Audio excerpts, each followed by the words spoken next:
Assurer un deux roues, c'est facile. Assurer un motard, c'est notre histoire. Mutuelle des motards, liberté assurée. Rendez-vous sur mutueldesmotards.fr.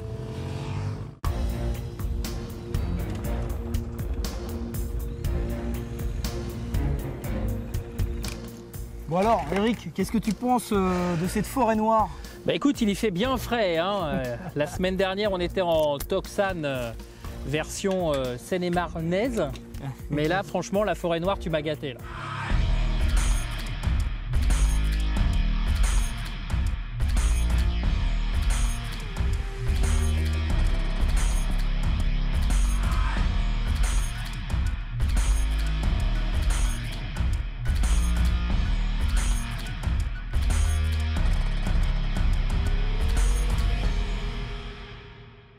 Alors moi j'ai repris le guidon de cette Street Twin avec plaisir. C'est pas qu'on était mal hein, dans le panier, mais j'ai pu essayer de me concentrer un peu sur les effets du balancier, de cette fourche à balancier. C'est une fourche de type Earls, c'est la petite partie historique, hein. Ça a été sur la BM série 2 à l'origine.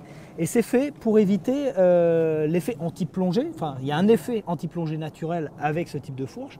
Et puis ça permet d'éviter les efforts en torsion et les efforts latéraux. Donc je ne saurais pas expliquer techniquement très exactement en quoi ça consiste, mais en tout cas elle est facile. Vous avez suivi jusque-là ou on recommence?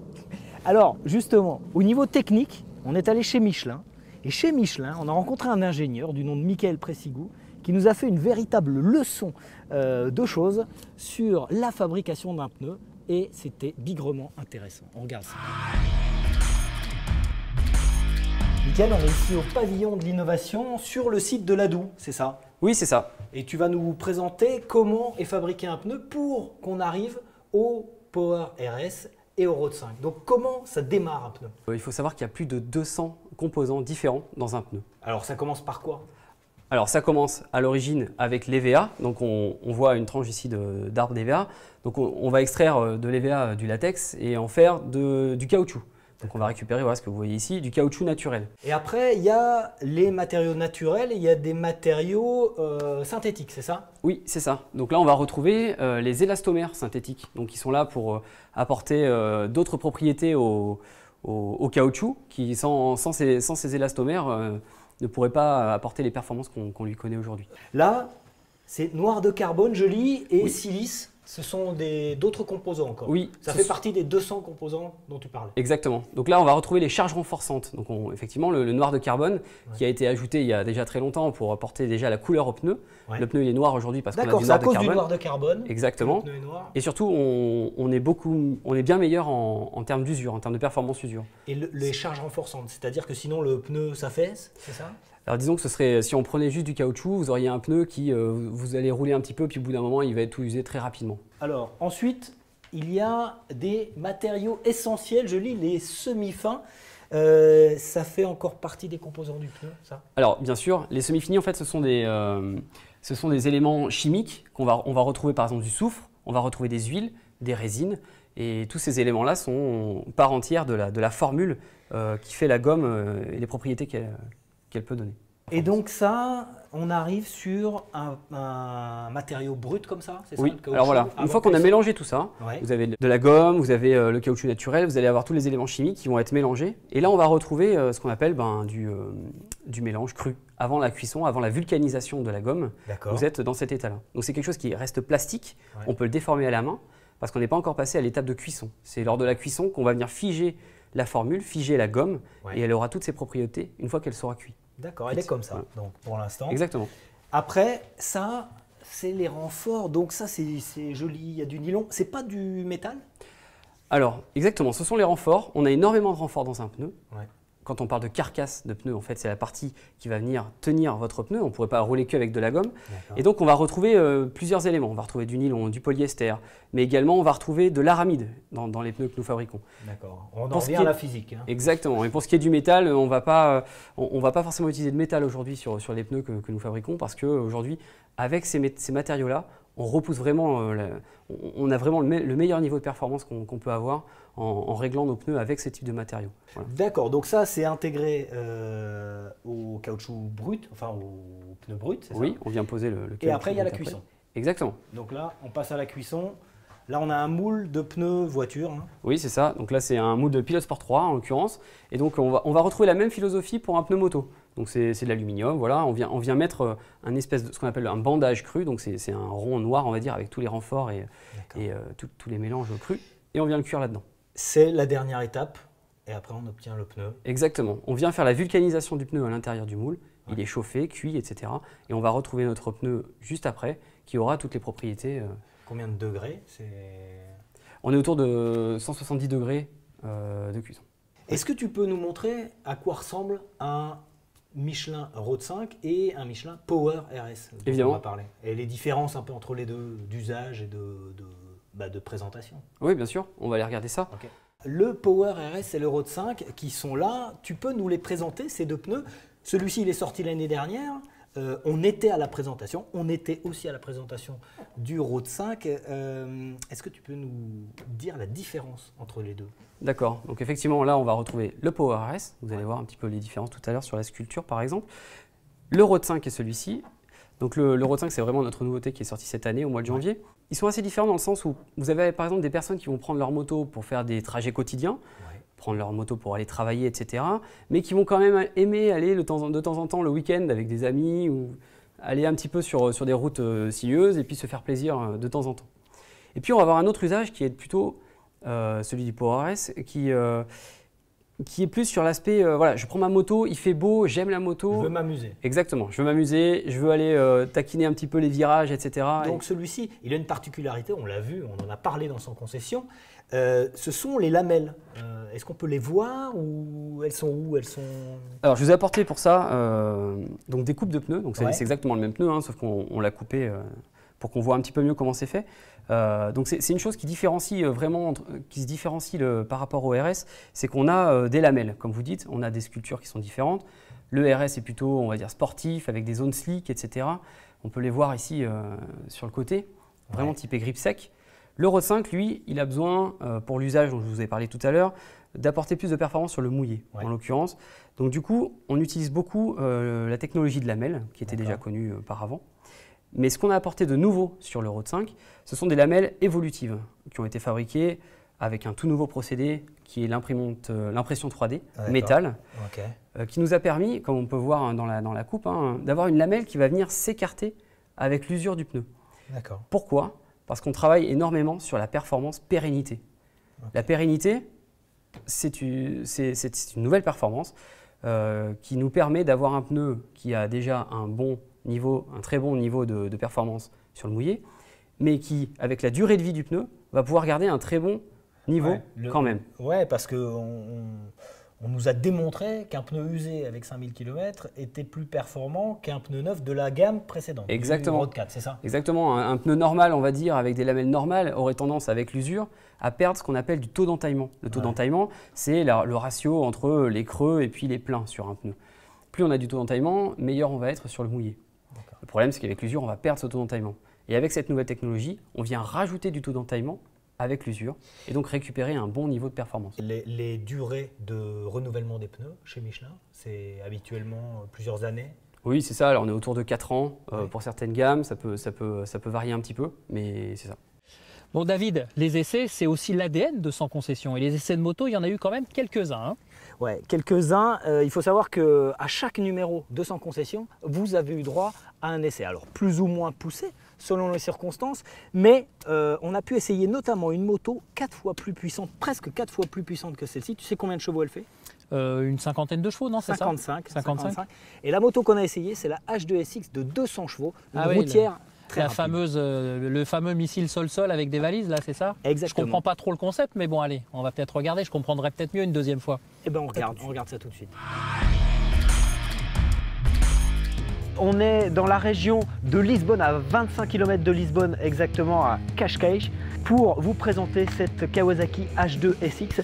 C'est la troisième de la série H2, mais attention, Kawasaki ne veut pas parler d'une H2 à 2 places, mais plutôt d'une nouvelle SX.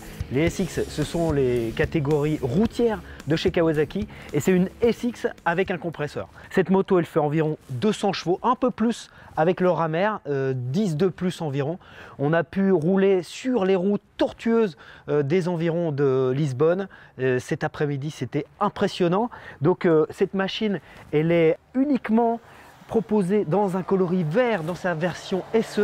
C'est sur la version SE que Kawasaki veut communiquer. La version SE, elle comporte un écran de bord TFT, donc avec pas mal d'options. Elle comporte également des feux directionnels. Donc les feux directionnels, c'est vraiment quelque chose de très important pour la sécurité, pour un roulage de nuit. Elle comporte évidemment des valises, une selle confort. Cette moto est annoncée pour 256 kg. Ce poids sur la H2SX, on le sent, mais il n'est pas surprenant. Disons qu'en action, même sur les courbes qui sont mal revêtues, et il y en a beaucoup ici, la moto rebondit un peu parce qu'elle était réglée dure. Néanmoins, elle est toujours contrôlable avec un système de freinage ABS très facile à maîtriser, pas trop invasif. Et puis pour le tourisme rapide, disons que le confort est très intéressant et la position de conduite plutôt agréable. La protection est plutôt efficace. Kawasaki sait faire des carénages enveloppants comme sur les ZZR. Et cette Kawasaki H2SX, c'est une machine de route pour des motards qui vont savoir qu'ils ont un compresseur, qui vont savoir qu'ils ont un potentiel inouï.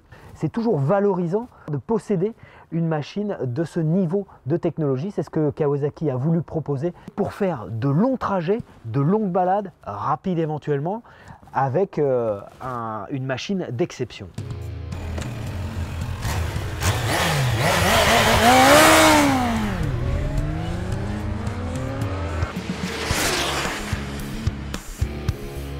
Nous sommes sur le circuit d'Estoril pour la deuxième partie de ce test de la H2SX et on a pu éprouver les qualités du compresseur. Les ingénieurs japonais nous ont expliqué en détail tout ce qui avait changé.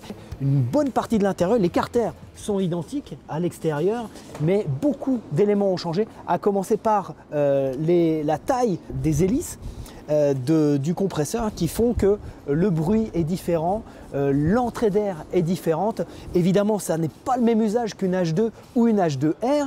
Tout l'arrière du cadre est désormais entrayé. Ça permet une meilleure circulation du flux d'air. Le flux d'air permet au compresseur de refroidir naturellement et puis d'être efficace. Alors en action sur ce circuit d'Estoril, dans la courte ligne droite du circuit d'Estoril, on a pu prendre 290 km/h sur les accélérations. C'est pas mal, après il faut freiner. Donc le freinage, la phase de freinage, la moto se tord au freinage parce que les Tokiko badgés Kawasaki sont vraiment efficaces, l'ABS est très efficace, la moto reste en ligne, il y avait beaucoup de vent aujourd'hui sur le circuit d'Estoril. On a pu faire quelques tours du circuit, on a fait un test de maniabilité. Et ce qui est intéressant, c'est qu'il y a des indications d'angle. Donc on a pu prendre 48 degrés d'angle à gauche, 51 à droite. C'est tout un tas de jouets électroniques à disposition de cette moto. Le launch control aussi pour faire les accélérations, c'est-à-dire qu'on peut avoir une assistance électronique au départ, on peut avoir le traction control et puis toutes ces assistances électroniques, elles sont assez faciles à régler au tableau de bord avec une petite prise en main. Mais après c'est assez simple, on peut régler aussi la luminosité du tableau de bord. Énormément de technologie sur cette moto proposée à 21 999, donc 22 000 quasiment. Comptez 3 000 de moins pour la version standard qui n'est pas SE et puis comptez 8 000 de plus pour la H2 normale, sachant que la H2R c'est 55 000 € quand même. Des H2, il y en a environ 200 qui se sont vendus en France. On souhaite une bonne réussite pour cette H2SX SE. Eric, tu parlais d'ADN de son concession avec les essais. L'ADN aussi, c'est le sport. Effectivement, avec les débriefs de Michel Turcot pour les Grands Prix. Et puis aussi, l'ADN du sport, c'est à travers les concessionnaires, l'implication. Et généralement, l'implication des concessionnaires, c'est soit la vitesse et l'endurance. Et du côté de l'endurance, on avait été chez National Moto, qui est vraiment l'emblème de l'implication en endurance. Alors National Moto nous avait parlé des retours sur investissement, justement. Est-ce que le sport moto fait vendre? C'est ce que nous expliquent nos interlocuteurs chez National Moto, on se souvient. Le débat, c'est aujourd'hui, le sport moto fait-il vendre ou non? On est dans un espace sportif chez National Moto. Stéphane et Ludo, vous êtes revenus sur le plateau pour nous parler des bénéfices du sport sur le business. On va parler comme ça. Stéphane, est-ce que c'est une passion qui rapporte le sport moto ou est-ce que c'est plutôt une passion qui coûte un peu d'argent? C'est évident que la compétition coûte de l'argent, ça c'est sûr. On ne peut pas dire que ça rapporte, mais ça fédère les équipes. Ça permet d'écrire une histoire. Aujourd'hui, National Moto serait absolument pas le même concessionnaire si on n'avait pas fait de course depuis 45 ans. C'est évident.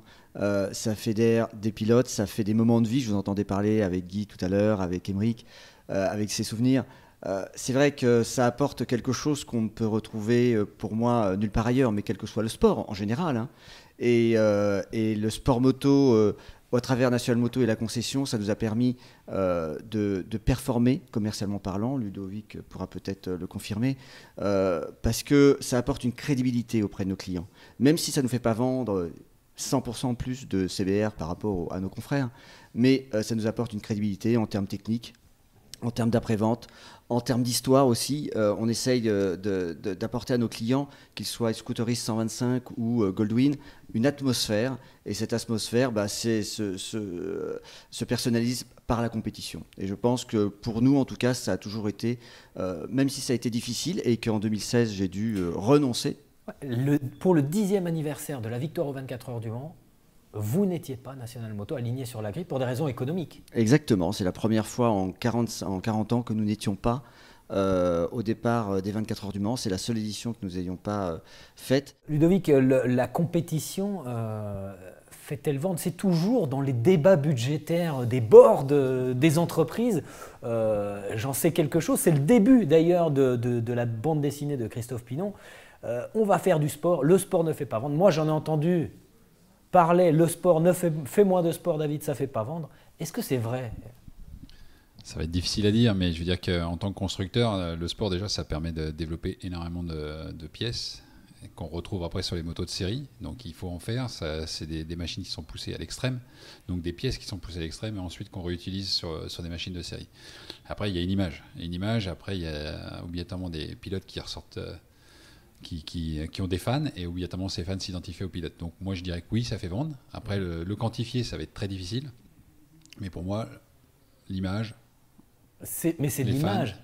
C'est de l'image. Avant tout, c'est de l'image. Voilà, c'est de la com, mais c'est de la pub, non pas gratuite, mais en tout cas, c'est une pub quand vous avez votre moto. On ne parle pas du MotoGP, etc. Mais pour revenir à l'endurance, quand vous avez la moto qui est en tête, qui est publiée dans des magazines qu'on voit à la télé, c'est forcément de l'image, c'est forcément de la publicité. Et si on devait le chiffrer, le valoriser, forcément, ça a un coût. Après, est-ce qu'on peut quantifier plus facilement dans certains milieux, par exemple le off-road et la vitesse, est-ce que c'est plus facile? On va dire, on parle de l'off-road. De l'off-road, c'est aujourd'hui un championnat qui monte en puissance et qui a toujours été puissant, c'est le sable. Le sable, le Touquet. Le Touquet, ou championnat de France des sables.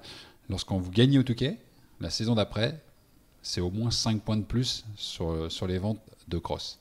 Mais voilà. Là, alors, c'est manifeste. On a des résultats. Mais souvent, c'est imperceptible. Alors, c'est imperceptible. Mais nous, on l'a suivi sur plusieurs années. D'accord. C'est-à-dire que voilà, avec des concurrents, on se bat les victoires d'année en année. Et lorsqu'on perd, on prend moins 5. Lorsqu'on gagne, on prend plus 5. Donc ça revient à 0 alors? Ça revient à 0, ouais, c'est ça. Mais on continue à vendre. Mais on continue à vendre. Et je dirais que oui, après, il y a des clients qui s'identifient par rapport au pilote qui a gagné l'année, quoi. Donc je dis oui, pour moi, ça fait vendre. Parce qu'obligatoirement... Alors après, c'est plus proche, comme disait Eric tout à l'heure, des motos de série. Et lorsqu'on roule sur ces motos-là, c'est des motos de série qu'on fait évoluer, qu'on prépare et tout. Donc tout le monde peut le faire. Et là, on s'identifie. D'accord. Et par contre, le MotoGP, c'est un peu loin, c'est des prototypes. Le lien avec les motos de série, il est assez lointain. Est-ce que ça profite les titres mondiaux de Marc Marquez à la marque Honda au niveau commercial? Pour moi, je dirais oui, parce que obligatoirement, c'est de l'image, c'est de la com, c'est de la pub. Donc ça sert à la marque. Obligatoirement, ça sert à la marque. Il y a une question toute simple. chez Honda, ils sont Repsol depuis une éternité. Il y a eu des modèles Repsol. Est-ce que ce sont des modèles qui sont mieux vendus qu'une CBR classique? Bien sûr, les clients sont demandeurs. Les clients sont demandeurs de ces répliques. Juste une question qui nous a été soufflée par Eric Communier, parce que non seulement il est réalisateur, mais il a le Wi-Fi et il suit quand même, malgré tout. Est-ce que justement, on parlait de Marquez par rapport à Repsol, etc., mais une tête de pont comme pourrait peut-être l'être Johan Zarco chez Honda, pour vous, ça serait du pain béni au niveau des ventes ou pas? Je pense que lorsqu'on a un pilote français en MotoGP ou qui brille sur les têtes d'affiche, bien sûr, c'est pour le pays qui a ce pilote, ouais, c'est porteur, bien sûr que c'est porteur. Merci messieurs, on va regarder tout de suite un petit clip de National Moto et juste après, on accueillera Yann Marian et Nicolas Sonnina pour continuer ce débat sur le sport, fait-il vendre ou non?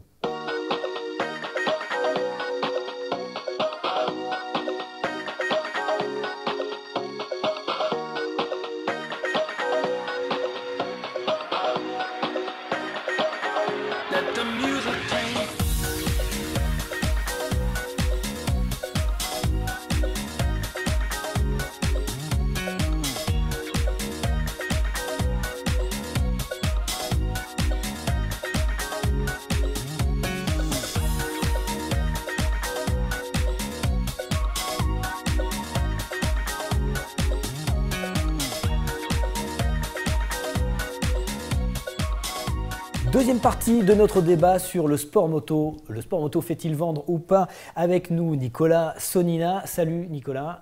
Salut David et merci à tous de nous avoir accueillis ici, c'est très sympa.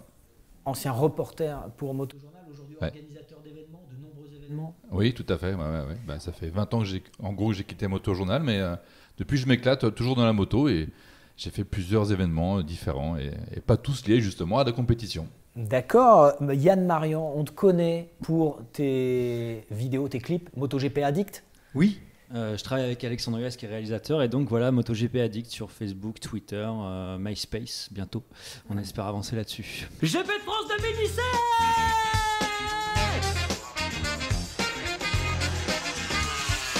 Un an à attendre? Non, on n'était pas du tout en manque.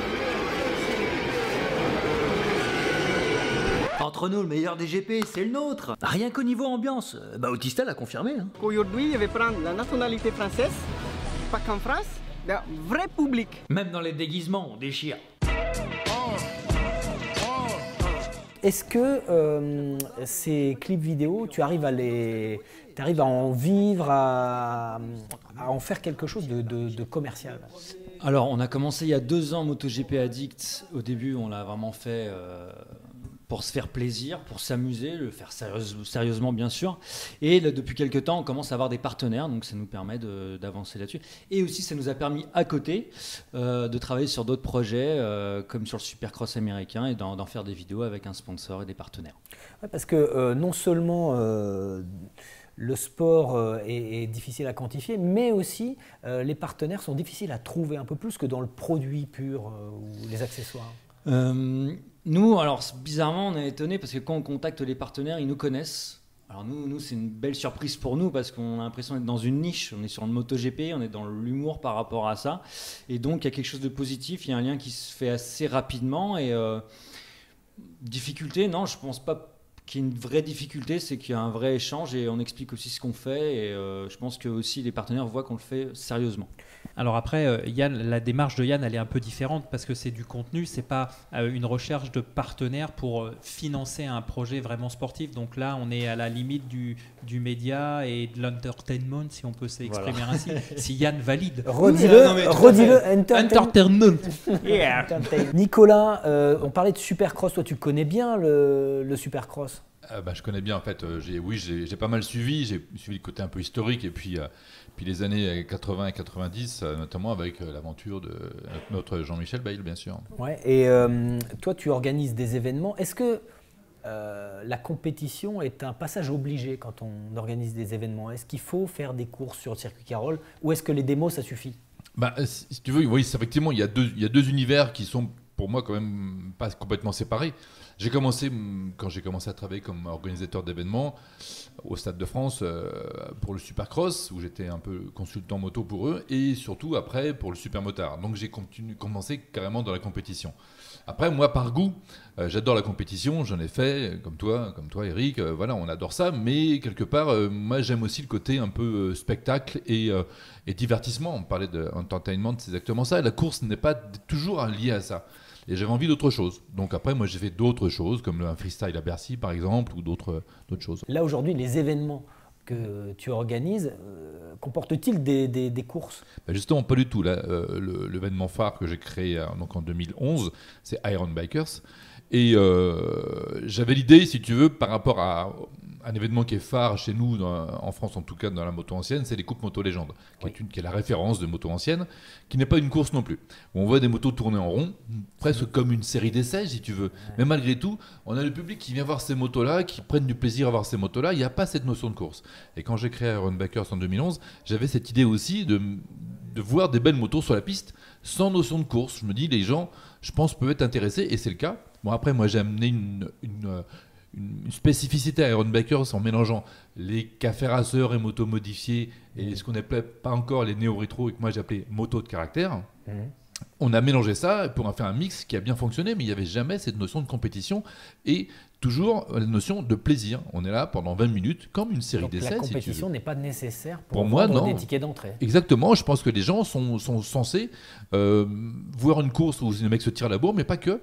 Je pense que le plaisir de voir rouler un gars, de voir passer des belles motos, de voir même les gars se tirer la bourre entre eux, mais il n'y a pas de notion de course. On rejoint dans l'esprit ce qui se fait sur la Sunday Ride Classic ou en Angleterre, le Goodwood Festival par exemple, qui est un rassemblement extraordinaire que beaucoup de gens ne veulent surtout pas rater parce qu'il y a des engins d'exception, ils roulent.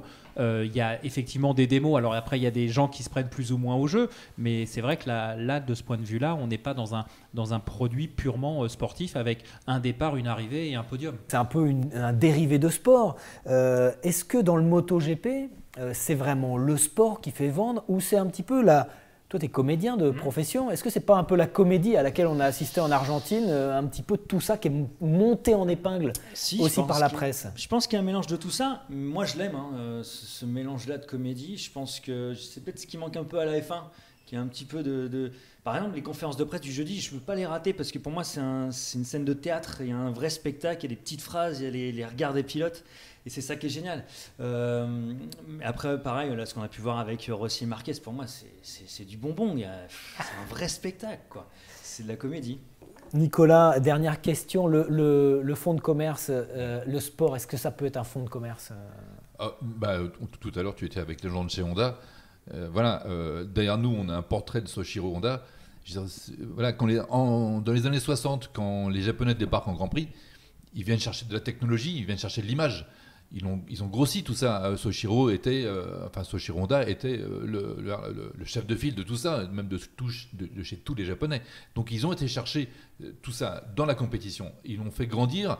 Et maintenant, quand le responsable d'Honda parle d'une victoire au Touquet, moi j'adore le Touquet, que ça fasse plus 5 points dans les meules de cross, j'hallucine, je trouve ça génial. Mais malgré tout, il n'y a pas que ça. Moi j'adore la compétition, je suis né dedans, j'en fais quand je peux encore le faire, je le fais. Mais malgré tout, on voit bien, il n'y a pas que ça. Et il y a un truc qui est perdu un peu dans la compétition, et que nous justement, tu me parles de Sunday Ride Classic, de Goodwood, ou chez nous Iron Bikers, nous on met vachement en avant le côté très convivial. Et ça, c'est un petit peu ce qui se perd en compétition, même en championnat de France Superbike. Tu vois, des fois, tu passes dans le paddock, tu dis, je suis en championnat de France de camion, quoi, tu vois. Il n'y a rien. Mais pour voir un pilote, moi j'étais au Grand Prix de Tchéco avec mon fils il y a 3 ans, au mois d'août, j'ai pu rentrer dans le paddock que le jeudi. À partir du vendredi, tu rentres plus nulle part. Tu vois pas les pilotes, tu vois plus rien. De convivialité. Mais c'est clair. La télévision, c'est génial, c'est super télégénique, mais on perd le fil, je pense, avec ce lien qui est l'humain. Merci Yann, merci Nicolas. Eric, là, on ne sait pas si on va tout droit, droite à gauche, derrière, c'est la grande aventure. Là. On est au carrefour de notre vie, là, en quelque sorte. Ouais. Les aventuriers à moto, on en avait parlé avec un fameux interlocuteur, c'était à Poitiers. Ouais, un sacré personnage et une sacrée rencontre. Eric Lobo, je ne sais pas si vous vous en rappelez, mais ça a été quand même une sacrée découverte, en tout cas en ce qui me concerne. Ouais, il était allé en Alaska, il avait découvert de nouvelles contrées et on boit ses paroles. Hips.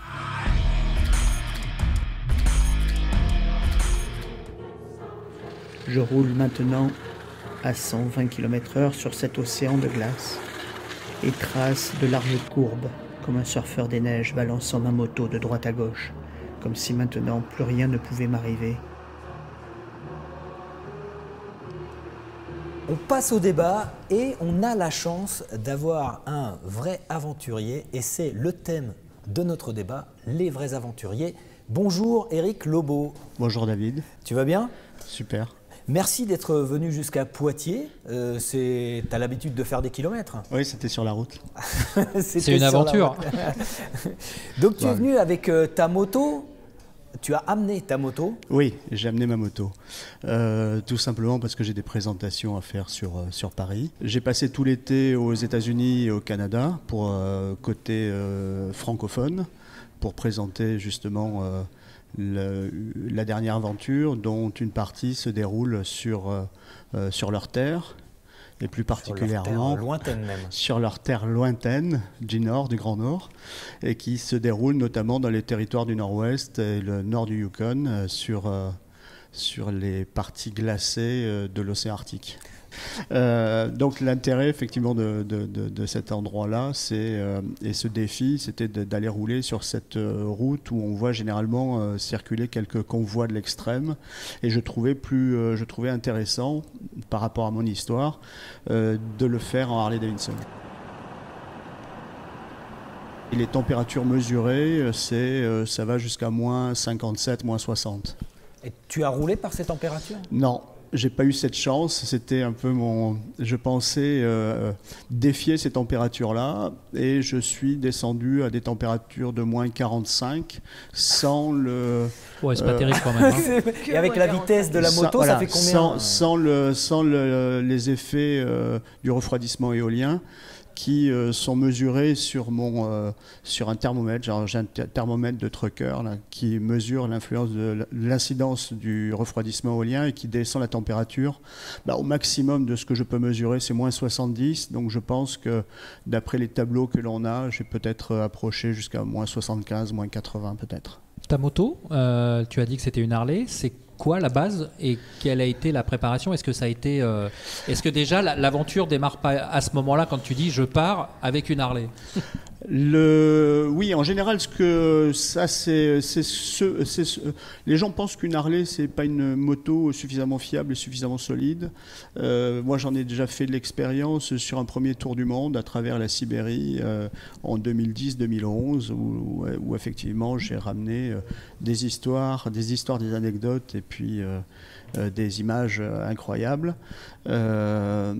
Partir avec une Harley, moi ce qui m'intéressait, c'était de partir avec quelque chose qui me ressemble, et j'aurais pu prendre une GS 1200, j'aurais pu prendre une moto peut-être plus légère ou plus adaptée, je dirais à la limite celle qui va permettre de tout franchir. C'est plutôt une 125 qui pèse 80 kg qu'on va pouvoir porter sur son dos. Elle pèse combien ta Harley? Là, celle-ci, comme ça, elle pèse à peu près 430, plus les bagages, il y en a à peu près pour 500 kg, plus moi, ça fait 600. Quoi. Donc, et le modèle, c'est quoi à la base? Alors, le modèle, c'est un Street Bob, donc un modèle qui est fait pour la ville, pour montrer ses chromes sur la Côte d'Azur et ailleurs.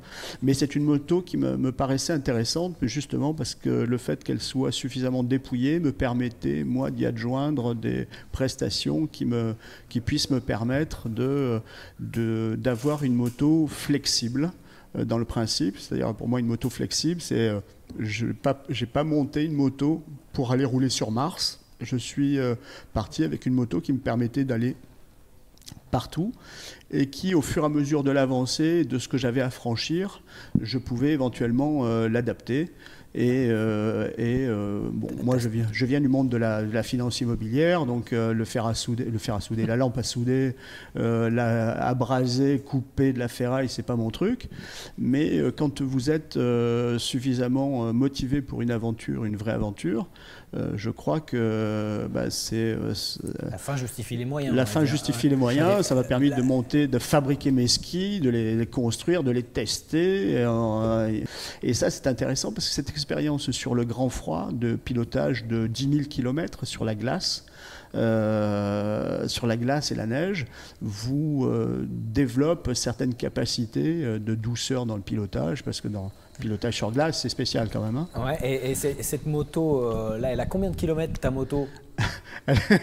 Alors la réponse que je donne à tous ceux qui me la posent, je réponds, elle a 2 ans.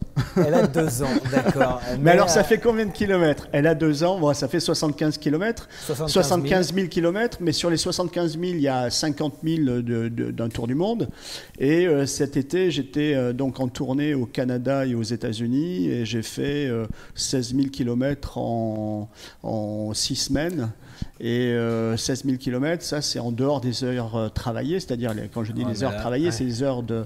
J'avais 24 dates de présentation, donc c'était... voilà, on roule quand on n'est pas arrêté. Quelqu'un comme toi, quand tu vois David Beckham en Amazonie, en triomphe, ça te fait quoi c'est un joli mannequin dans un joli cadre, donc bon voilà, ça me fait... je trouve que c'est si ça inspire des gens pour y aller, oui. Il faut pas leur mentir, parce que l'aventure, c'est pas... justement, l'aventure, c'est pas comme... ça implique le dommage, le risque du dommage physique. Et donc, on ne peut pas inspirer n'importe qui à faire n'importe quoi. Donc, c'est pour ça que ce que je fais dans mes livres, c'est que j'essaie de dire oui, ce que j'ai fait, tu peux le faire, toi aussi, lui aussi, tout le monde peut le faire, mais sous certaines conditions. Ton modèle d'aventure, c'est quelque part, il doit y avoir forcément une notion de mise en danger. Ah ben moi, j'ai l'impression que c'est ça en fait. Alors, moi, j'ai un problème... exemple, par rapport à ce que tu disais tout à l'heure, pour revenir à ce que tu disais tout à l'heure, on voit des émissions qui sont très à la mode maintenant. On a En Terre Inconnue, on a Mike Horn, etc. Ouais, avec Adriana Carambeu. Avec Adriana Carambeu qu'on a vu il n'y a pas très, très longtemps. À la limite, ça, tu le classerais pas forcément dans le côté aventurier. Non, mais c'est de la télé. Voilà, par contre, un gars qui fait de la télé, mais l'émission, je crois, c'est J'irai dormir chez vous. Le gars qui est avec ses GoPro, ça aussi, c'est pour toi, c'est une notion d'aventure ou c'est là, ça c'est pas non plus, c'est pas de l'aventure. C'est de l'aventure, oui et non. C'est-à-dire que c'est de la débrouillardise. Pour moi, la débrouillardise, ça va de concert, mais c'est pas la débrouillardise. C'est une résultante de l'aventure. L'aventure, tu mets ta vie en jeu. Donc après, tu as une relation, un rapport au danger qui est particulier. Moi, j'ai un rapport à la peur qui est particulier, c'est que j'ai pas peur.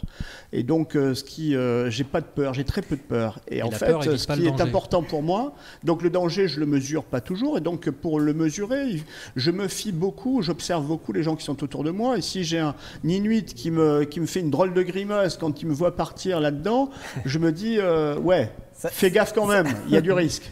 Il m'est arrivé de passer le cercle polaire arctique justement entre Eagle Plain et Inuvik, et j'arrive, je vois un 4x4, on m'avait annoncé l'ouverture de la route, l'ouverture de la route fermée pendant 2 jours, moins 50, des vents à 120 km/h, donc ça veut dire que même pas en rêve tu y vas parce que les températures ressenties sont trop fortes et que le danger il est extrême. Si il t'arrive quoi que ce soit, tu es sûr d'être mort. Sûndrine, dans le chapter, est-ce qu'il y a des aventuriers dans le chapter du Val de Vienne? De mémoire, je ne crois pas. En tous les cas, ça, sûrement pas à ce niveau-là. Je suis très admirative de ce que tu y fais parce que c'est une superbe aventure. C'est une vraie aventure à part entière avec un grand A. Vous vous sortirez de piloter la Harley de 500 kg Non. Mais moi non plus. Hein. Moi, je serais plus dans les peurs que dans la mesure du risque, mais ça, c'est sûr. Après, l'aventure, elle se mesure en fonction aussi de la sensibilité de chacun. Le fait de dire, comme tu nous l'as expliqué en début d'émission, de partir à Prague, c'est pas galvaudé, mais quelque part, c'est une aventure. Ça peut être mon aventure, effectivement. Voilà, chacun vit son aventure. Eric, qu'est-ce qu'il faut pour être un aventurier? Quelle qualité il faut? Quelle machine il faut?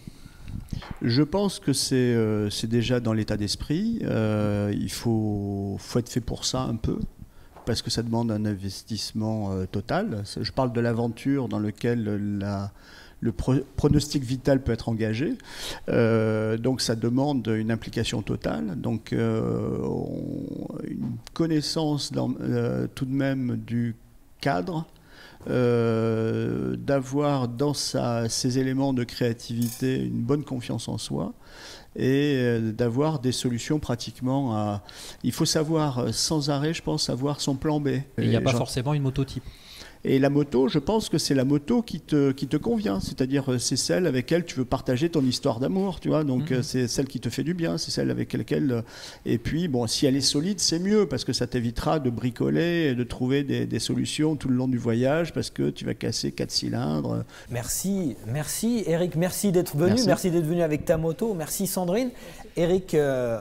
on va conclure cette émission. Ouais, moi je suis plus calme. Hein. T'es plus calme. Moi l'aventure, ça va être de reprendre ma moto et de rentrer à Paris sans carénage, sans protection. Bon, Eric, c'est bientôt la fin des best-of. On aurait pu tenir une année entière en fait. Ah ouais, on a de la matière, hein, mine de rien. Ça fait une par semaine. Il y a de quoi faire.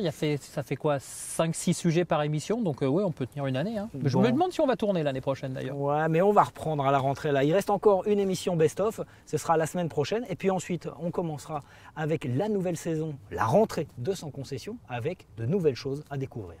J'ai hâte. Bon, alors justement, Chouchou, on part dans quelle direction ? J'en sais rien, moi c'est le carrefour ici, comme je te disais tout à l'heure, c'est le carrefour. C'est toi qui décides. L'aventure, c'est l'aventure. Cap à droite. Ok, à droite toute. Allez. À droite toute. C'est ça, c'est le mot de la rentrée. Je sais pas comment ça va être interprété tout ça. Hein. Allez, à la semaine prochaine.